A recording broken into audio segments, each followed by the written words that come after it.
Welcome to Real Rover. I'm your roving host, John Craig. Real Rover へようこそ、クレイグ・ジョンでございます。Introducing you to people you would never have heard of if it wasn't for Real Rover. Here we go.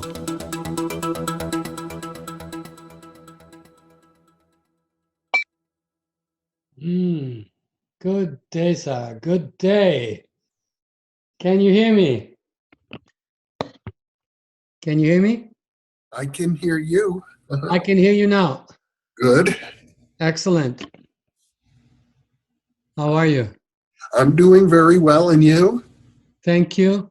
A brief introduction. I'm in Canada right now, but I live in Japan. I see.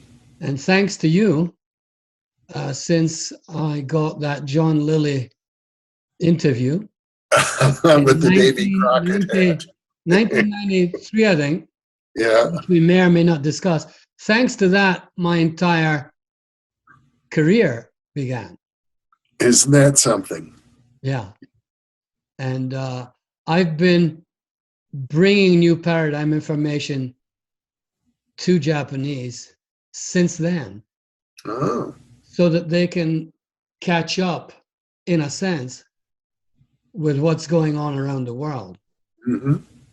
So our interview today will not only reach, hopefully, a whole new group of people through iTunes, which is the biggest platform for podcasts right now, Mm-hmm.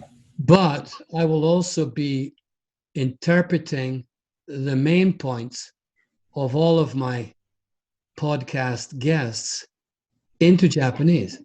Very good. So that the Japanese will actually know who is doing what and where and why. I wonder if I need to adjust the lighting. It looks very harsh in my screen here. We're not doing video, sir. Oh. We're just doing audio. I see. Okay. That's the beauty of this technology, Zoom. It leaves an audio file and a video file after it's recorded. Very good. So it really is an excellent way to... And are you getting good audio quality? Yes, I'm getting good audio quality. Now, one word of perhaps warning. Yesterday, I was interviewing Dr. Gerald Pollack, who's doing leading research in the fourth phase of water from the University of Washington. And intuition, I sent him my cell phone number. I didn't know why. And right 10 minutes in, poof, there went the internet. Oh. This is a ether connection. It's not Wi-Fi. Yes. It's almost beyond consideration that you would lose the internet with a cable in your computer. It went. You never know. You never know. So he phoned me up from Seattle. We recovered the net, and we ended up having a hilariously good interview. Oh, well, good. So we're coming up to the hour, and so I am recording. Always make sure on this that you are recording. Yeah. Says in Japanese, I'm recording.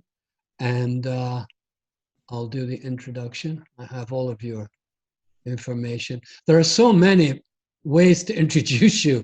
I found a fairly old one on it's thinkingaloud.com. It's still up on that site. Yes, yeah. Where there's a fairly lengthy outline.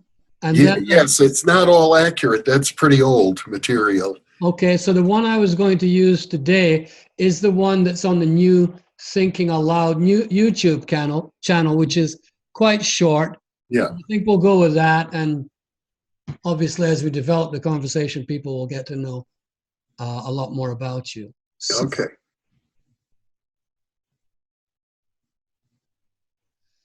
Welcome to Real Rover. Today's guest is Jeffrey Mishlove, PhD, the author of The Roots of Consciousness, PSI Development Systems, and the PK Man. Between 1986 and 2002, he hosted and co-produced the original Thinking Aloud public television series. Dr. Mishlove is the recipient of the only doctoral diploma in parapsychology ever awarded by an accredited university, which was at Berkeley. For many years, he has served as president of the nonprofit Intuition Network, an organization dedicated to creating a world in which all people were supported and encouraged in developing inner intuitive abilities. So it is my great pleasure, sir, to welcome you to Real Rover. Thank you for your time. It's my pleasure to be with you. Yesterday, I caught up on your newest broadcasts, and there you are, alone with a black screen behind you and your wonderful presence, sitting alone, simply talking about life, about death, in order from 1 to 75, and I did start in order. And then I jumped to growing, how to grow old or something. Which, I mean, we're not that far apart in age, actually, only about 5 or 6 years, I think. But tell me why you decided to stop the format of 2 and go to 1. Well, we are still continuing the interview format. I upload 3 of those every week, but approximately 2 months ago, I decided to create some monologues because I thought I had a lot of things to say that were not necessarily getting expressed in the interviews themselves. That's very interesting because an interviewer, as we both know, deliberately does not talk about himself or herself and focuses on the guest. But a lot of people may not know just how hard it is to interview another person, and you would know more about that than most. Tell me what qualities have made you such an excellent interviewer of so many people. Well, thank you for the compliment. I remember this. When I was a teenager, I worked as a bellhop at a resort in Wisconsin. And I was, like most teenagers, sort of awkward and unsure of myself. But I noticed there was one other bellhop who seemed really popular. Everybody liked him. And I began watching him carefully. And the one thing I noticed is that he asked a lot of questions when he was with people. He always began showing a lot of interest in other people, and people loved it when he asked them questions. And I think that inspired me to learn how to be a good listener and to learn how to ask questions. And that ability has carried me a long way. It's been well over half a century since that experience occurred. And I think to be able to listen and ask questions are 2 valuable skills that everybody should learn. That is a powerful story and so true. The ability to listen and the ability to ask good questions. I think the second part is a particular skill you've developed because the people you are interviewing are certainly not the so-called run-of-the-mill scientists. Who comes to mind that really challenged you as an interviewer? Well, the funny thing is this, that some of the people I interview are very gifted public speakers and university teachers who are accustomed to lecturing. And they are the hardest people to interview because they go into lecture mode right away. And I find that it's the people who listen to interviews get turned off by lectures. Indeed. That is such a prescient point because I'm a lecturer myself and I do interviews and I just start running off at the mouth. Nobody can stop me. And I'm doing it in Japanese too. That is so important. So it's the people who are not used to public speaking. They're sitting there they don't know what they're going to say next until you actually provide them with something to move on. Now, how can you advise people about a skill like that? We all need it. Yeah, I don't know exactly. I mean, in my case, the interviews that I do are somewhat unique because I don't work from notes. I don't work from any planned questions. Everything is intuitive, but I do a lot of preparation. How do you prepare? Well, for example, I actually read the books. Yes, I see that. While I interview. You read the books, you remember details. It's clear you know what your subject is about and where that subject is today in their research. And so I actually spent most of yesterday with you. Well, I hope you had a good time. I had a great time. And what really impressed me was the humanity and the humility and the integrity of how you relate to other people. And then I went on to your newest series, In Presence, and you talked about how much Rudolf Steiner had influenced you and how you had said that before you go into the higher dimensions of the higher knowledge, he had suggested, what was it he suggested? I believe he said take 2 steps toward cultivating your character before you take 1 step toward knowledge or power. Indeed, he did. He stressed ethics. He stressed ethics above the sudden jump into knowledge. Yeah. And you had quoted how God and good come from the same Anglo-Saxon etymology. Yes. And how doing this kind of work, which is really, how would you describe what you do? Well, that is a good question. You know, I am a parapsychologist, but really psychology, if you go back to the Greek origins of the word, is the study of the soul. And in a way, I think that what I'm doing is psychology in the most original sense. And the work that I do is designed, I think, to help people get in touch with their own inner depths. And when they do that, very often they discover a range of abilities, coincidences, mysterious help from unseen sources. And to me, that's all normal. That's all normal. And hopefully it will become more normal for so many other people, because it seems to be the direction we're moving in. It seems that we are moving towards more synchronicity, more holistic psychology. But when you started, none of that was the case.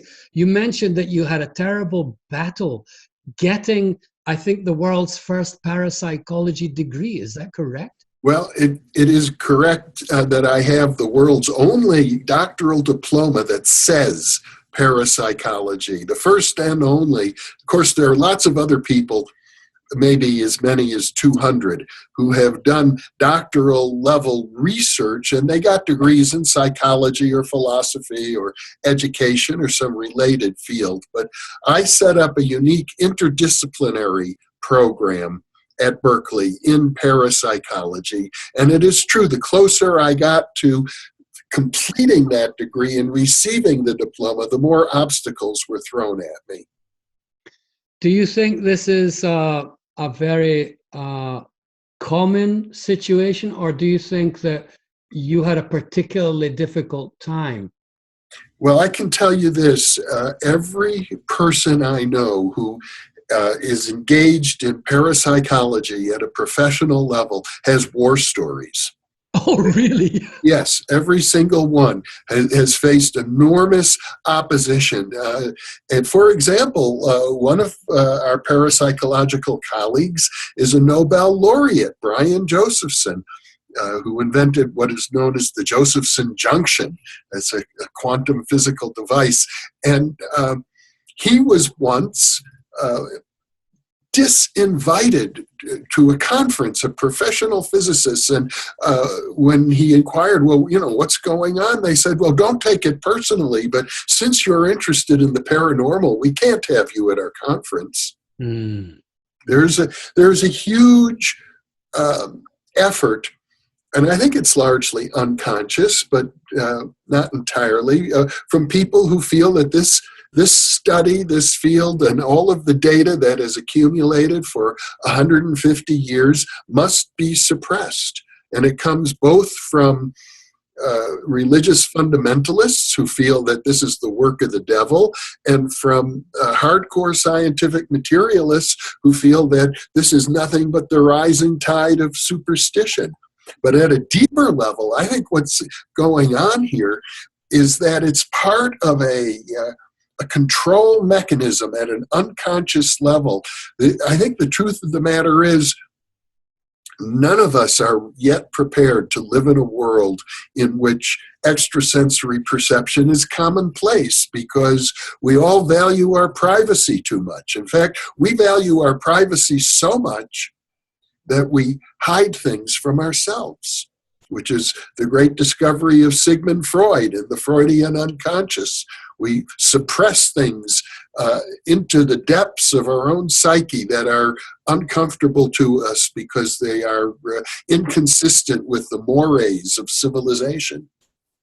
That's a very interesting perception, that we're, in a sense, self-regulating our ability to evolve to the levels that so many of your guests are suggesting are not only possible, but entirely real, which brings us immediately to PK Man. If there were 100 people like that in the world, that could be fairly chaotic. Would you like to comment on that? Well, I guess I did a 10-year study with a man named Ted Owens. He died in 1987, but I worked with him for 10 years prior to his death. And he called himself the PK Man because he exhibited what parapsychologists call psychokinesis. That's abbreviated by the letters PK, or mind over matter. And he would send out letters to me and other scientists saying, I am going to use my psychokinetic powers to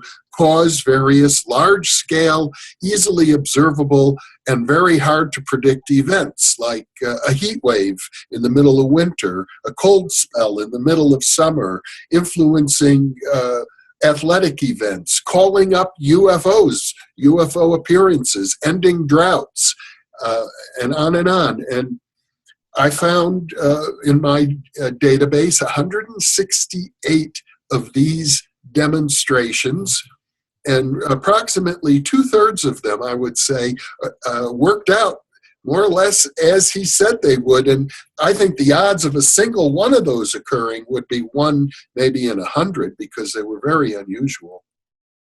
So the result of that was what?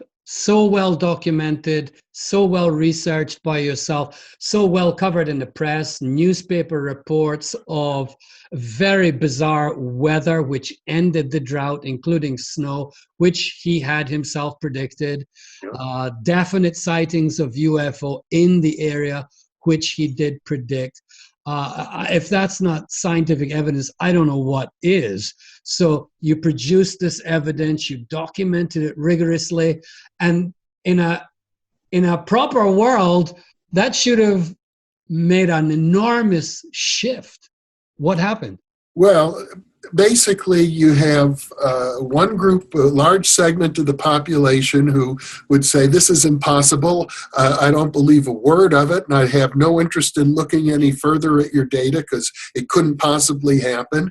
And then you get another large segment of the population saying, this is frightening and scary and I want nothing to do with it. So only a tiny percentage of the population are able to really look at it objectively and try to appreciate it for what it is. Having appreciated it, did you find people try to connect with you to take it further, to perhaps find somebody else to do further research, in other words? Well, occasionally I run into other people who seem or feel that they have this ability. But the interesting thing about Ted Owens was he demonstrated it over and over and over again in very, very concrete terms. And he thought he was the first person since Moses to be able to exhibit powers of that sort. And for all I know, he was correct, because nobody else, to my knowledge, has come along. I'm not saying they aren't out there. Maybe some of your listeners are doing similar sorts of things right now. Well, as an aside here, I live in Japan, and I meet a lot of researchers, and they have a very, very ancient tradition in Japan of geomancers, for example, of psychic influencers, of remote viewers. The ninja were, there were levels of ninja that went way beyond being able to do somersaults and kill somebody. And I met one of them, and he said that the Ministry of Defense hired him to stop earthquakes. And what he would do was he would pretend to be checking the content of hot springs all around Japan. But of course, it was in the mineral content of the hot springs that the magma would start showing up. So he would get some information, and then he would use meditative and psychic abilities, he said, ostensibly, to stop earthquakes. Now, that's a great story. Yeah. But there was nothing written, there was nothing documented, and there were no predictions. So in other words, I would also feel like most people, nothing. But you documented it, and he did it. Yeah. And the amazing part of that story was he didn't say he did it by himself, did he? No, he claimed he worked with other dimensional beings who existed in an invisible UFO, a giant UFO that hovered over the earth, and that they were energy beings, but if they took a physical form, they would look like giant insects. And he said they made squeaky little noises, so he called them Tweeter and Twitter. And he visualized them sitting in their giant UFO with a big TV screen in front of them, and he would project mental images that they would see on their TV screen, and then they, using whatever technology they had or abilities they had, would execute the various commands that he would send to them telepathically. That's sort of how he claimed it worked. Did you believe that? Well, I never had any evidence to support that, and there are many mysteries about him, even after all these decades. I can't say for sure whether he predicted these events or whether he caused them. He claimed he caused them for the most part, but it's possible that it was a question of precognition rather than psychokinesis. And then there's the issue, did he cause them, or was he actually working with alien entities who have UFOs? Because we do have some very good examples of UFO sightings associated with his demonstrations. It brings us to the trickster. There's always this element of the trickster in so many of the paranormal experiences, where you're just about to believe, and then the rug is pulled out from under your feet. It's like Hermes at work all the time. Have you found this? Well, in fact, there is a scholar, a philosopher named Jason Giorgiani, who wrote a book in which he featured the case of the PK man. And he describes it, you mentioned Hermes, he calls it Mercury, which is the Roman version of the god Hermes, the trickster. And he says what we have to appreciate are what he calls mercurial hermeneutics. Operation of the trickster god at work here. And he points out, of course, that you find the trickster archetype operating even in terms of the world's great religions. Indeed. Can you give me an example? Well, if you read the Hebrew Bible, there are many examples that appear to be UFOs and strange events. like the Ark of the Covenant and so on, that are completely inexplicable in terms of our modern rationalist understanding. But it's almost as if I were to pursue the matter further, that the creation of the great monotheistic religions was something of a cosmic joke. Mm. Oh, that's going to make you popular with a lot of fundamentalists. Some kind of a cosmic joke. But it does seem to be the case. I mean, John Lilly, who you brought me to, actually, thanks to your amazing interview with him in his Davy Crockett hat. Yeah. He ended up saying something that is, I think, deeply resonant with this, where we are now. In the center of the cyclone, one is off the wheel of karma, of life, rising to join the creators of the universe, the creators of us. Here we find that we have created them who are us. Now that's very close to our Zen riddle. Mm. What do you take from what he says there, from all of your rich experience dealing with the mercurial hermeneutics of reality? Well, it's a very profound passage, and the first thing that jumps out at me is the use of the plural, they. Yes. And us. He's not talking about a monotheistic deity. He's talking about what William James, the great philosopher and psychologist and explorer of the paranormal, would have called a pluralistic universe. Indeed. That there are many different powers within us and without. And they work together in harmony, and sometimes they work against each other, and sometimes there's conflict. But it's through this reciprocal interaction that we create them, they create us, and we create each other. And it's sometimes we provoke each other, and out of those provocations comes new discoveries and new growth that we wouldn't have anticipated otherwise. We wouldn't have anticipated otherwise. I think that's an excellent definition of information. That part of the equation which we cannot predict in advance. But we're in a world now where almost every question has a 2-second delay until we find it on Google. And so we have completely atrophied that part of our thinking, which is what your wonderful series is all about, thinking aloud, that great double entendre. So we're living in an age of tiny attention spans. And I even see that you've accommodated a little bit to that by giving shorter clips on YouTube for the attention span deprived, which I thought was very kind of you. Well, you know, our interviews typically run on the New Thinking Aloud channel a half hour, but I found that the average person only watches for 10 minutes at a time. So I have created a set of video nuggets.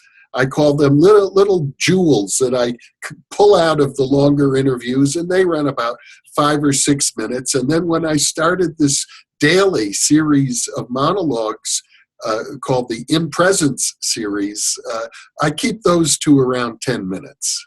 I thought that was about right myself, because there is so much information in those segments. And it's not just the information. We're obviously in the presence of somebody who cares, that somebody is speaking from his heart, and somebody who believes in integrity. And that is such a rare phenomenon in these days of the soundbite and the quick answer. But you continue to do this, and I'm wondering what the driving passion behind it all is. Well, I love what I do. I can say that. And I have felt guided. I felt, you know, I'm now 71 actually, and I've had a great life. I started my explorations in parapsychology back in the late 1960s, and it's been wonderful for me in spite of all the struggles and the normal ups and downs that anybody will experience. And so I am happy to give back as much as I can. Well, you've certainly done that, and you continue to do that through these astonishing guests, many of whom I notice are also nearing the end of their time on Earth. And I'm thinking of Forbidden Archaeology's Mr. Cremo yesterday, who was giving an astonishing amount of truly revolutionary information about how old the human race might actually be. But he never at any point during the interview, and neither did you, neither of you said, well, it's because the aliens did it, or it's because this happened or that happened. You left it completely open. There are so many ways to interpret a 4 million year old footprint.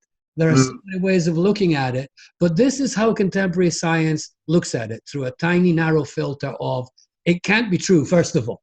It can't possibly be true. I mean, how could it be true? We've already figured it out. We're 200,000 years old. It's a done deal. And this seems to be the problem with the gigantic problem of science. And so I would like to ask you, is it actually easier now with YouTube and podcasts to get this information to people? Or do you actually feel there's more resistance now the easier it gets? Well, the thing about YouTube is that there are, I don't know how many, maybe 100,000 channels on YouTube. And so I have one of them. And a lot of these channels are putting out conspiracy theories and misinformation. So there's a lot of noise out there. I do know that there's, we've had millions of people view our videos, and tens of thousands of people who subscribe, but that's still a tiny, tiny segment of the population. And I'm just glad I'm able to reach them. That's a worthy point, actually. You were on public television for 16, 17 years. The actual television channel was available for your work then. I'm just wondering, would any television channel host you now? Well, maybe it might, if I had the financial resources to jump through all the hoops that are these days required to do programs for public television. It's a possibility. The nice thing about the present modality, YouTube, which is where we are, or iTunes, such as your podcast, is that you have total control. You can do what you want to do, and you don't have to answer to some higher authority or program director who's going to try and push you one way or another. This is true. It's actually quite miraculous you were able to have such a program in those days. But those days compared to these days, I'm just juggling the positives and the negatives, because I see both aspects. I see a new tribe, a whole new tribe of aware and awake people who are desperately hungry for the kind of information that you're providing. And I also see an enormous backlash, almost a book burning level of sentiment against such information, because the paradigm is so threatened. Would you like to comment on that? I mean, scientific control, let's say. Well, as I mentioned earlier, there is this backlash, and I tried to think of it in terms of a psychological mechanism that we're all responsible for. I don't want to make it seem as if it's us against them, because I think that's an illusion. That's what I was hoping you would say. That's why I repeated the question. That is an illusion. It's not us against them. As Lily said, join the creators of the universe, the creators of us, who are them. And this understanding that there is there really an inside world and an outside world? We have to get to this place sooner or later.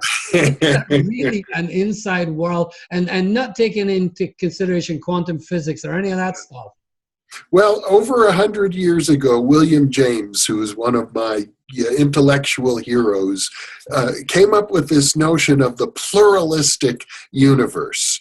And he also came up with a notion he called radical empiricism, in which he said that the most direct empirical experience we all have is our own consciousness. And then he went another step further, and he said that our consciousness makes it seem as if there are some things that are inside of us and some things that are outside of us, but it's really all our consciousness. There's really no separation at all between inside and outside. That's another illusion. So he was actually a Buddhist in the true sense of the word. He understood that the outer world and the inner world are one. Are we getting closer to that understanding, for example, through experiences of synchronicity? Well, for people who pursue it, surely, yes.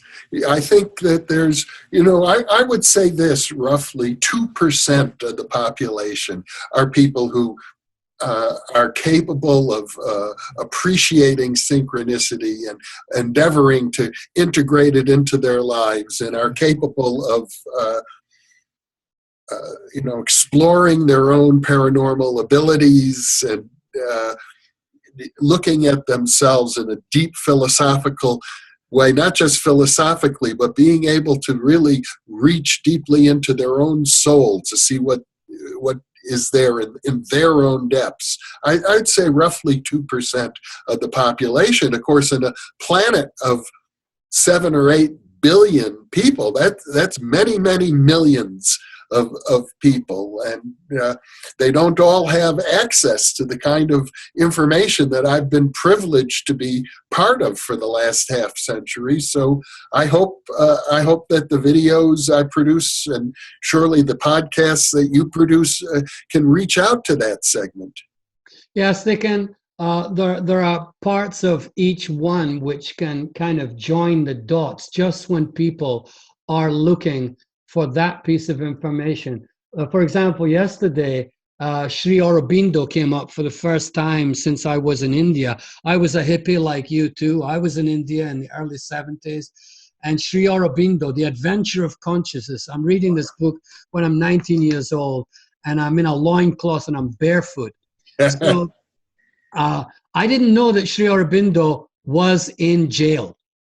I didn't know that he had had that experience that was described in your discussion with that particular gentleman. And Sri Aurobindo had been in jail, and he had realized that the jailer and the jury and the judge and him and everybody else were actually all God. It was all a play. It was all a divine play. Yes. To actually be able to realize that while you are in jail, now that's the trick. It's all right when you're sipping your martini and looking at the sea, but wait a minute, to do that when you're in jail and when you're persecuted, that's another level altogether.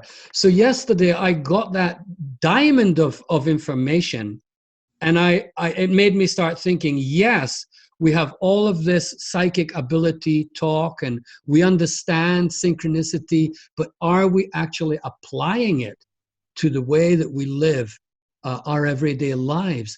And I know in your series, In Presence, you are, in a sense, you're advising people, or you're sharing your own methods of being able to move through this world, even though it is an illusion. Maybe you could share some of those, I don't want to call them techniques, but things that you do that keep you in touch. Well, I try to pay close attention to my dreams.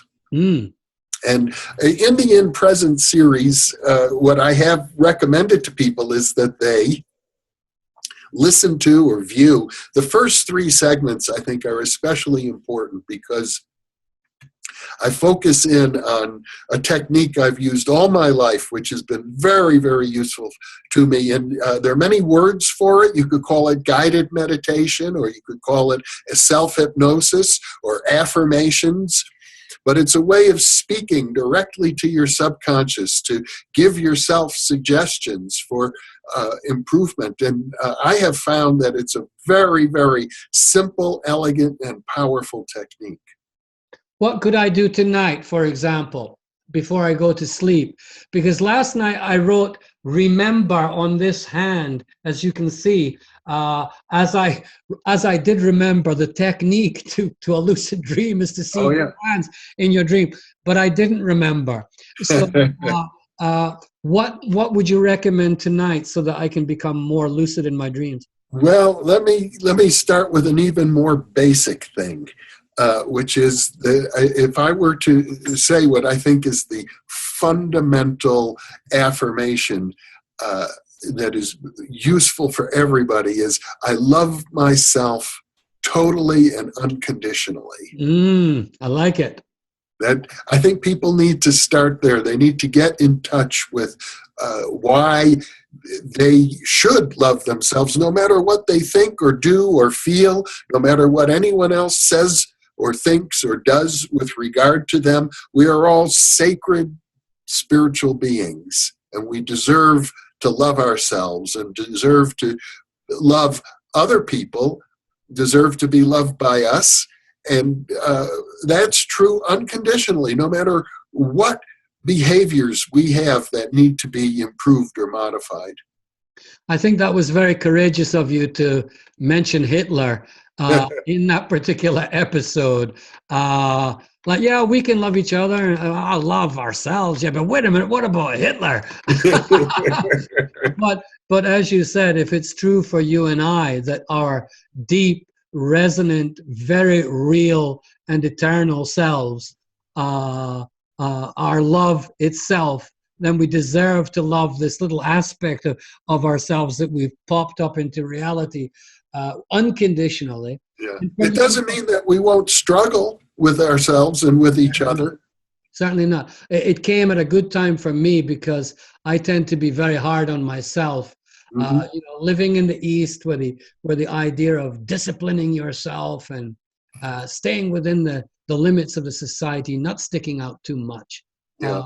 And many Japanese people are beginning to talk this way, that we should love ourselves, but the cultural restraints are so enormous that it's going to take somebody of your caliber to sit there with a black curtain behind you saying, seriously and honestly, you've got to love yourself. You've got to do this.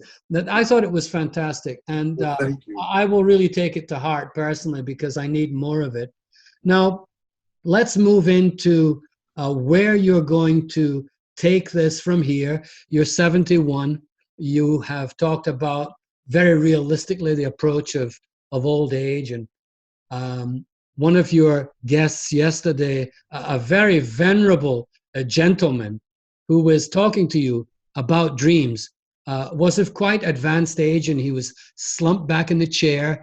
But when he opened his mouth, he was sharp as a whistle, and he was all there, as your other guests. So the physical body's going, but we haven't got Alzheimer's yet, obviously. So you could be going for another 20, 30 years, as you said. Yeah, it could be. There's a lot going to happen there's a lot happening now. So how do you see the current world, your place in it, and where you want to go with it?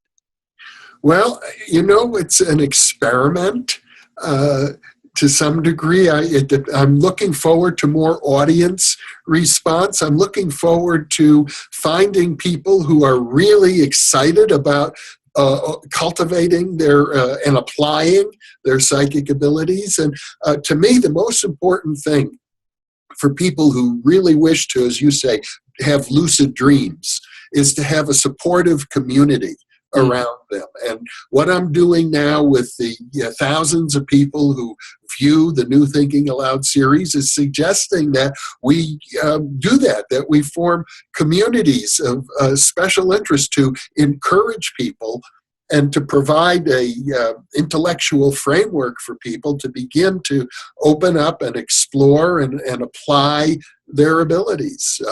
I've already uploaded over 600 interviews in the last 2.5 years to give people an enormous amount of data about what the science of parapsychology has uncovered.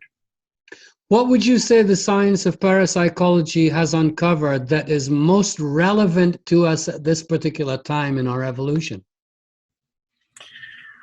Well, I don't know that there's any single thing. It's like learning a whole language. If I was to say to you, you know, what is your favorite word in the English language? Well, I love that answer. Exactly. It's never one. How could it be one? It's the whole language of it. It's when you're familiar with all the data. You know, people have been scientifically exploring psychic abilities for 150 years.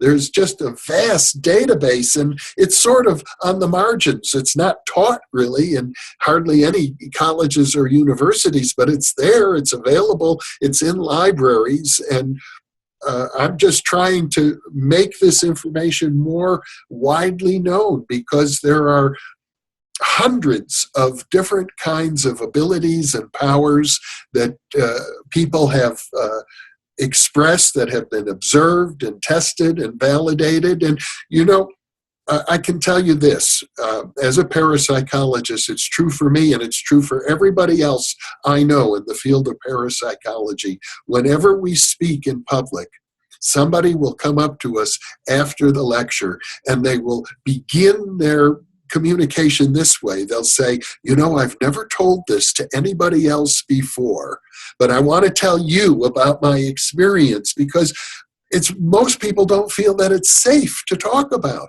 Oh, this is an incredibly important point. I've had the same experience too. It's not a safe environment to talk about any of this.